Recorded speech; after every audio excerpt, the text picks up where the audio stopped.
In the quest to maintain order, protect authority, and intimidate adversaries, societies have devised some truly astonishing methods of punishment. When legal systems were still in their infancy and rulers sought absolute dominion, the severity of punishment often escalated to extreme levels. Executions, for instance, were rarely just about delivering justice. They were public spectacles designed to instill fear and assert unwavering authority. This journey into the past isn't about glorifying brutality, but about understanding the complex and often dark aspects of human nature and our long, winding path toward a more humane system of justice. Let's start our exploration in ancient Persia, a civilization known for its grandeur but also for a particularly gruesome form of punishment called or the boats.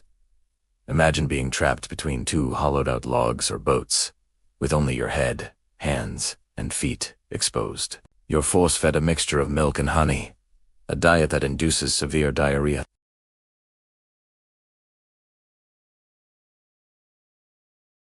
This concoction attracts swarms of insects that would feed on you, lay eggs, and designed not for a quick end, but for maximum, prolonged suffering. A chilling warning to anyone who dared to defy the state. Now, let's travel to the Roman Empire, a society that gave us law, architecture, and the breaking wheel, also known as the Catherine wheel. This device was a large wagon wheel used to publicly execute condemned individuals. The process was horrifying. The person would be tied to the wheel, and the executioner would use a heavy iron bar or a club to systematically shatter their limbs. Sometimes, the ordeal ended with a coup de grace, a final blow to the chest or neck. They would remain there, exposed to the elements and birds of prey, until they eventually perished from shock and dehydration.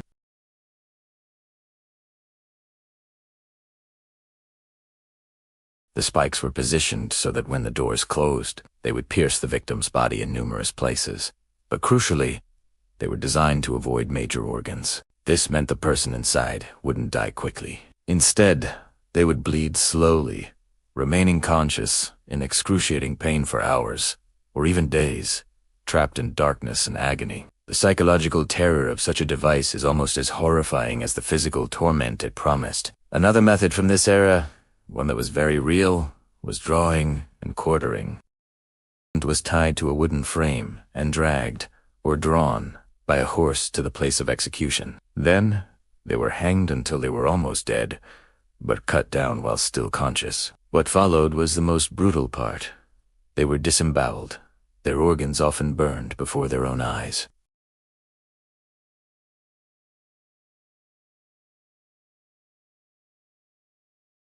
While its historical accuracy is debated among scholars, some argue it was a literary invention to make the Vikings seem more savage than descriptions. In Norse, sagas are terrifyingly specific. According to the sagas, the victim's back was cut open, and their ribs were severed from the spine with an axe.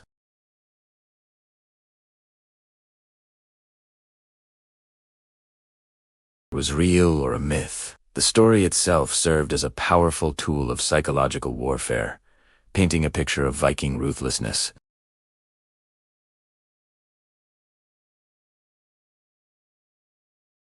The executioner would then use a sharp knife to methodically remove portions of their body over an extended period.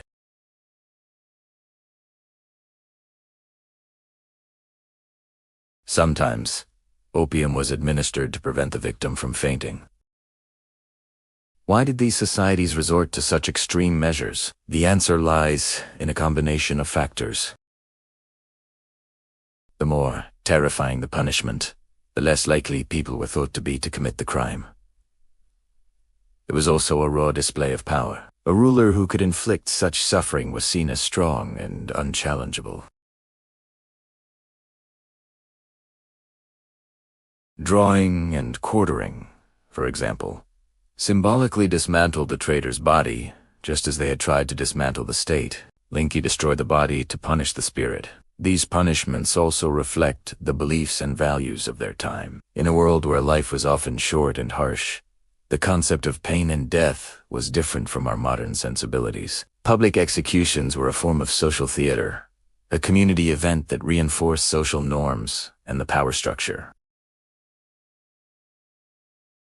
We moved away from spectacle and towards a system that, while still imperfect, values human dignity far more. Looking back at these historical punishments is a sobering experience. It reminds us of the capacity for cruelty that exists within humanity, but it also highlights how far we've come. The history of punishment is the history of our evolving understanding of justice, morality, and what it means to be a civilized society. By studying this dark past, we can better appreciate the principles of human rights and justice that we strive to uphold today. Thank you for joining me on this journey through some of history's most extreme forms of justice.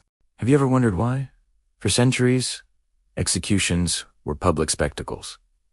It wasn't just about punishment, it was about sending a message. Imagine a crowded town square, not for a market or a festival, but to watch someone die. This was a common scene throughout much of history, a deliberate strategy used by rulers to maintain power. The core idea was simple but brutal. Fear is the most effective tool for control. When people saw the grim reality of the executioner's axe or the hangman's noose, it wasn't an abstract concept. It was a visceral, unforgettable warning. The message was clear. This is what happens when you defy authority. The goal wasn't to make citizens respect the law, but to make them terrified of breaking it. Kings and queens, emperors and governors, they all understood this grim psychology. They believed that a population living in fear was a population that would undare to step out of line. It was a shortcut to order, a peace built not on justice, but on terror. Let's look at how this played out across different empires. The Romans, for example, were masters of this. Crucifixion wasn't just a method of execution. It was a form of public humiliation and a terrifying deterrent. When Spartacus and his rebel army were defeated, thousands were crucified along the Appian Way, a major road leading into Rome. Every traveler, every merchant, every soldier marching along that road would see the bodies for miles. The message was impossible to miss.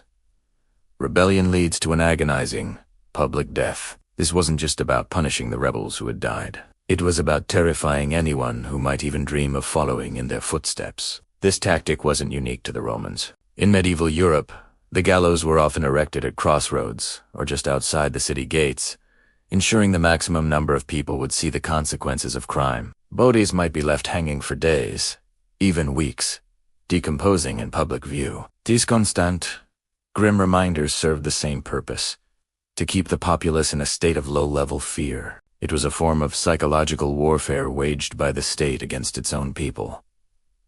The spectacle was everything. The procession of the condemned, the final words, the cheers or jeers of the crowd, it was all part of a carefully orchestrated performance designed to reinforce the power of the ruling class. But it wasn't just about controlling crime or preventing rebellion. Public executions were also a powerful weapon in religious conflicts. During periods like the Spanish Inquisition, heretics, those who held beliefs different from the official church doctrine, were publicly burned at the stake. These events, known as autos da fe, were huge public ceremonies. They were designed to be terrifying displays of the church's power, to purify the community, and to intimidate anyone who might question religious authority. The fire was symbolic, meant to represent the flames of hell, and the public nature of the burning was a warning to all. It was a way of controlling not just actions, but thoughts and beliefs. The rise of the printing press in the 15th and 16th centuries added another layer to this. Suddenly,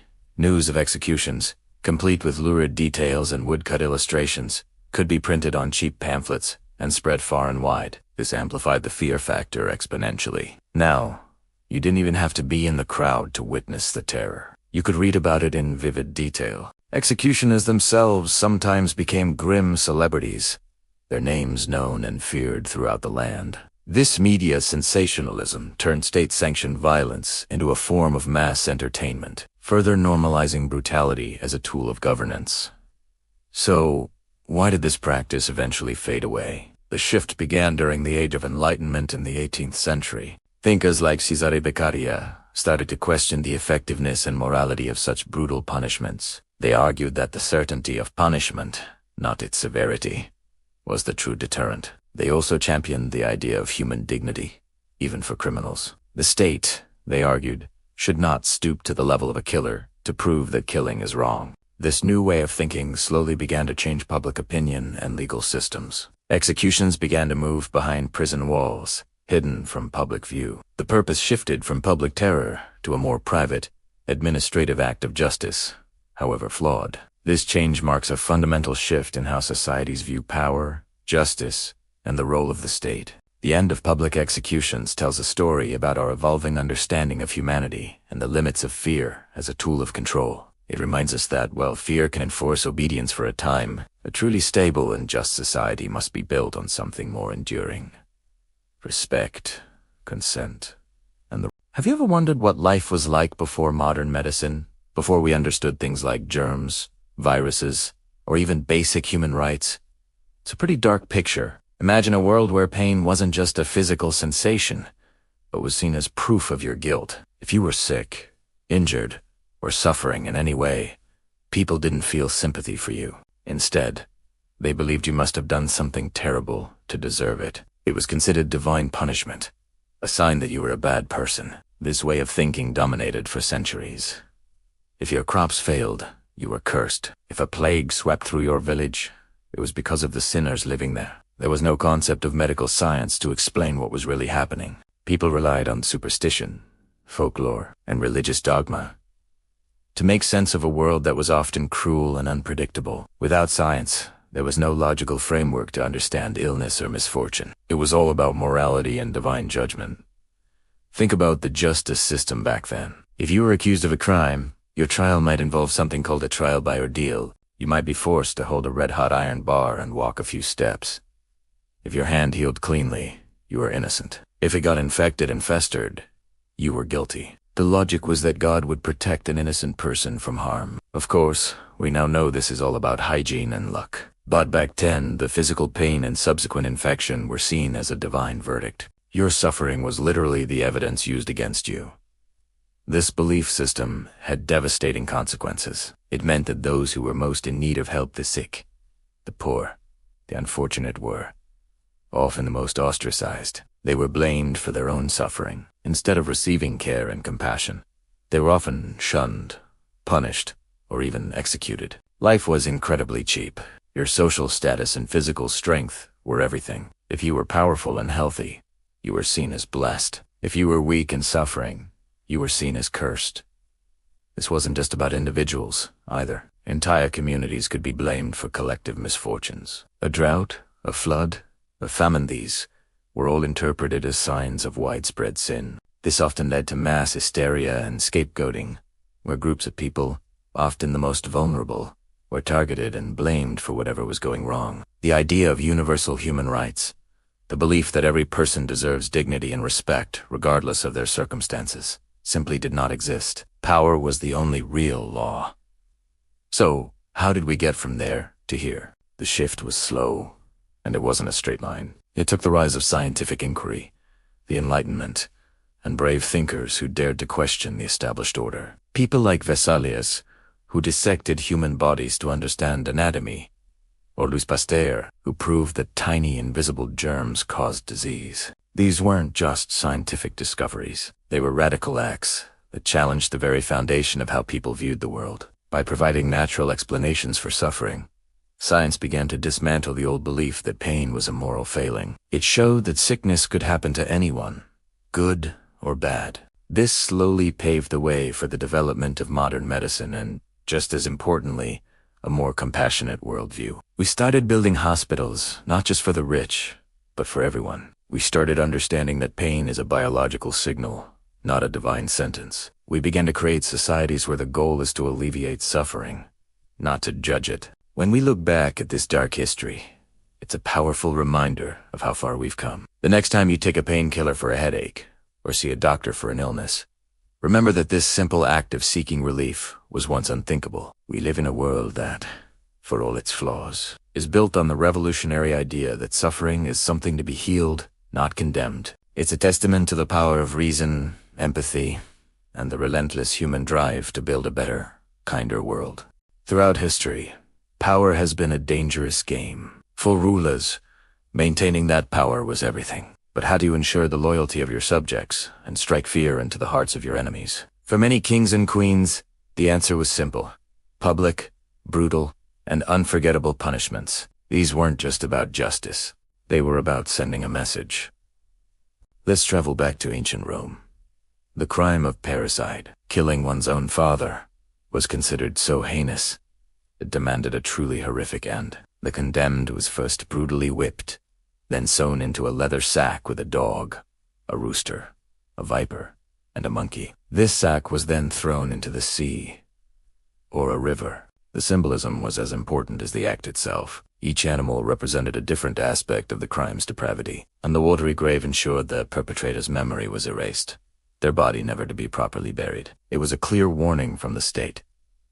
Betray the family, the very foundation of Roman society, and you will be utterly annihilated. Moving forward to the Middle Ages in Europe, we encounter the infamous breaking wheel. This device was reserved for the most serious criminals, often those accused of treason or aggravated murder. The executioner would use a heavy, iron-spoked wagon wheel to systematically break the condemned person's bones. The victim would be tied to the ground or a scaffold, and the wheel would be dropped or struck against their limbs. The goal wasn't a quick death. It was a slow, agonizing spectacle. Sometimes, after the breaking, the person's mangled body would be woven into the spokes of the wheel and hoisted high on a pole, left as a gruesome warning for all to see. The message from the king was crystal clear. Challenge my authority, and your suffering will be a public lesson. In the Ottoman Empire, a method known as impalement was a favored tool of rulers like Vlad the Impaler, who later inspired the Dracula legends. While Vlad was a Wallachian prince, his methods were known and used across the region. Impalement involved forcing a long, sharpened stake through a person's body. The method was precise and agonizingly slow. If done by a skilled executioner, the stake would avoid major organs, and the victim could linger for days, suspended in the air, a living testament to the ruler's wrath. This was pure psychological warfare. Imagine an army marching toward a city and seeing a forest of impaled bodies outside the walls. It was a terrifying statement of absolute power and a brutal deterrent against any form of rebellion. Let's also look at a method used across various cultures, including by the Vikings and later in England, the blood eagle. While some historians debate its frequency, its description in Norse sagas is chilling. It was a ritualistic execution reserved for the most hated enemies. The victim's back was cut open, their ribs severed from the spine, and their lungs pulled out to create the shape of bloody wings. This wasn't just about causing pain. It was a sacrificial offering to the god Odin, a way for the victor to display ultimate dominance and humiliation over their foe. For a Viking chieftain, performing this act on a captured king wasn't just punishment. It was a divine and political statement of their supremacy. These methods, from the Roman sack to the Ottoman stake, were more than just executions. They were carefully orchestrated theater. Kings and emperors understood that fear was a powerful tool for control. By making death a public, prolonged, and horrifying spectacle, they reinforced their authority and ensured that the price of disloyalty was etched into the collective memory of their people. They weren't just ending a life. They were crafting a legend of their own power, written in blood and bone. Thank you for what? Have you ever wondered why crucifixion was such a common form of punishment in the ancient world, especially in the Roman Empire? It wasn't just about ending a life. It was a calculated, brutal spectacle designed for maximum psychological impact. Today, we're going to explore the dark history of crucifixion and understand why it was considered the ultimate punishment. Let's start by clarifying what it actually was. Crucifixion wasn't a single method. It varied across cultures and time. The Romans, however, perfected it into a tool of state control. The process began long before the victim reached the cross. First came the scourging, a vicious whipping with a flagrima whip, often tipped with bone or metal that would tear flesh from the body. This was meant to weaken the victim, ensuring they couldn't resist and prolonging the agony that was to come. After the scourging, the condemned person was forced to carry their own crossbeam, the patibulum, through the streets. This wasn't just a practical step. It was a parade of shame. The procession would deliberately take the longest route to the execution site, usually located outside the city walls in a public, highly visible area. Imagine the scene. A bloodied, exhausted person stumbling through a jeering crowd. This was public humiliation at its most extreme, a warning to everyone watching. Once at the site, the victim was nailed or tied to the crossbeam. Nails, typically large iron spikes, were driven through the wrists, not the palms. As often depicted, because the palms couldn't support the body's weight, the crossbeam was then hoisted onto an upright post, or stipes, which was already fixed in the ground. Their feet would then be nailed to the post, often together, with a single nail. The physical agony was immense, but the true horror of crucifixion was how it killed you. It was a slow, agonizing process of asphyxiation. Hanging by the arms put immense pressure on the chest muscles and diaphragm, making it incredibly difficult to breathe. To take a single breath, the victim had to push up with their legs, putting their full body weight on the nails in their feet. This would cause searing pain, forcing them to slump back down, only to repeat the torturous cycle. This struggle could last for hours, sometimes even days. Beyond the physical torment, victims were exposed to the elements, the scorching sun, the freezing night, thirst, and hunger. They were also at the mercy of birds and other animals. But perhaps the worst part was the complete loss of dignity. Stripped naked and displayed for all to see, they were an object of mockery and scorn. This wasn't a private death. It was a public spectacle of degradation. So, why did the Romans use such a barbaric method? The answer lies in its power as a deterrent. Crucifixion was reserved for the lowest members of society.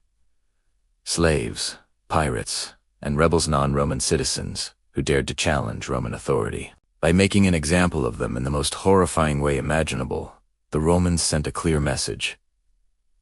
This is what happens when you defy the empire. The goal was to make the fear of rebellion greater than the fear of death itself. It was a form of state-sponsored terror, a psychological weapon designed to maintain order and suppress dissent. The public nature of the execution ensured that the message reached everyone.